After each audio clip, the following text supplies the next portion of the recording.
Selamun aleyküm. Bugün miladi 11 Temmuz 2022, Hicri 12 Zilhicce 1443. Günün ayeti. Onlar iman edenler ve Allah'tan sakınanlardır. Günün hadisi. İman etmedikçe cennete giremezsiniz. Birbirinizi sevmedikçe de gerçek iman etmiş olmazsınız. Tarihten haberdar olmak için tarihte bugün neler yaşandı hep birlikte bakalım. 1929. Of ve Sürmene çevresinde meydana gelen sel ve heyelan felaketi sonucu 700 kişi boğuldu, 3500 kişi açıkta kaldı. 1960. Bediüzzaman Hazretlerinin Urfa Halilurrahman dergahındaki kabri yıkıldı. Naaşı askerler tarafından alınarak bilinmeyen bir yere götürüldü.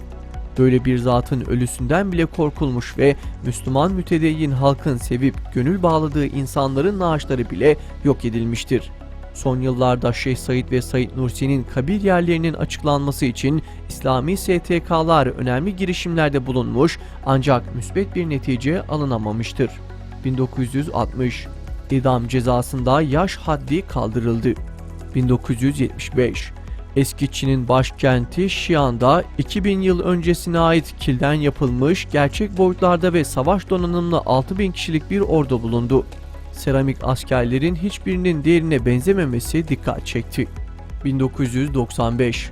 Sırp ordusunun Srebrenica'ya karşı giriştiği harekat sırasında 8372 Boşnağın Bosna Hersek'in Srebrenica kentinde General Ratko Mladic komutasındaki ağır silahlarla donatılmış Sırp ordusu tarafından katledildiği Srebrenica katliamı, diğer bir ifadeyle Srebrenica soykırımı yaşandı. Bu katliamda kadın, bebek ve çocukların da hunharca katledildiği belgelerle kanıtlanmıştır. Birleşmiş Milletler, Srebrenica'yı güvenli bölge ilan etmiş olmasına karşın 400 silahlı Hollanda barış gücü askerinin varlığı katliamı önlememiş, bilakis katliama göz yummuştur.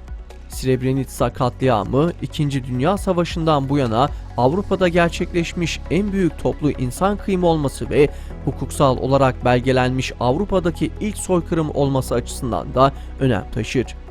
Batılı güçler belgelenmeyen Yahudi katliamları gibi soykırımlara verdiği önemi bu belgeli ve bilinçli soykırım için vermemiş, müdahale etmede kasıtlı bir şekilde ağır davranarak soykırımın derinleşmesini sağlamıştır.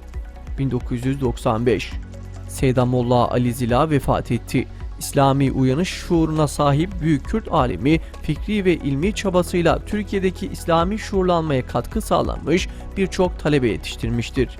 Kürt ve Arap edebiyatına hakim olan Molla Ali'nin şiirlerinden oluşan bir divanı da vardır. 2016. Burhan Vani katledildi. Hindistan'ın Jammu ve Keşmir bölgesinde Keşmir'in Kokernak bölgesindeki bir köyde Hizbul Mücahidinle rejim askerleri arasında çatışma çıktı. Askerler köyün bulunduğu ormanlık alanı ablukaya aldı ve çıkan çatışmada Hizbul Mücahidin hareketinin üst düzey komutanlarından Burhan Vani katledildi. Vani'nin hayatını kaybetmesinin ardından bölgede sıkı yönetim ilan edildi.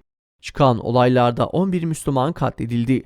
Yasağa rağmen Müslüman halk Vani'yi son yolculuğunda yalnız bırakmadı. 2019. İkinci Dünya Savaşı'nın ardından Avrupa'da yaşanan en büyük insanlık trajedisi olarak kabul edilen Srebrenica soykırımında katledilen 33 kişinin daha cenazesi Potočari Anıt Mezarlığı'nda toprağa verildi.